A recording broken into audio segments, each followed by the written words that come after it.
So you joined the band, what, in 2005? 2005, yeah, August 2005. Okay. Yeah. Now you guys at this point, so you've been hard at it here for a good 3 years, and at this point you guys are taking a little break. Is that right? Yeah. We're kind of, things with the record label aren't so good. Our record label, Capitol, owned by the parent company EMI, has just actually been bought again by another company twice in the last year.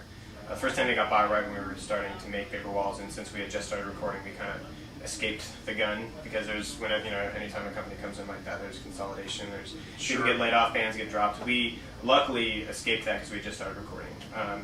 This time, our record had been out for a little while, and other bands got dropped, more people got laid off, and they basically dropped us. So we're currently technically without a label. They decided they didn't. Which isn't necessarily a bad thing. It's not necessarily a bad thing. You're right. This is true, but it kind of gave us a little perspective. It made us kind of step back and go, okay, like we're all going to kind of try to figure out, take some time to figure out what we want to do. Sean, our violinist, he's getting married next year. Cool. Ryan, our singer, is actually trying to get into acting a little bit.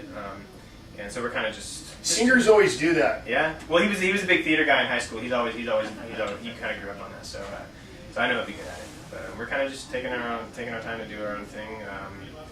And that's kind of what's going on with us right now. Oh, cool. Well, now, so you grew up in Detroit, Rock City. Is that right? I was born in Detroit, and then I moved from Detroit to Santa Barbara, California, when I was actually probably about a year old. So I didn't really grow up there, but I spent a lot of time there because all my family was still there. So I was always there, like, when I was younger. Like, so what were your big influences then growing up, as far as music goes?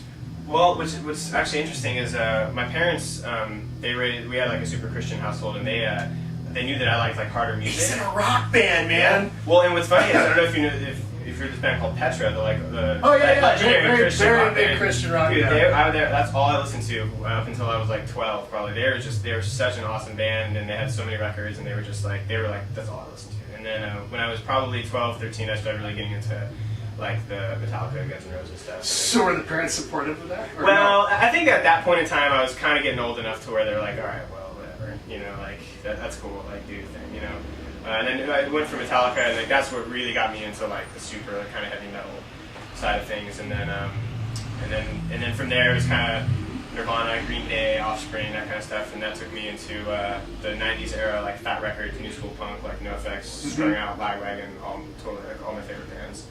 That's kind of what really pushed me into playing music, was that kind of melodic punk stuff when I was a teenager. Oh, that's cool. So, yeah.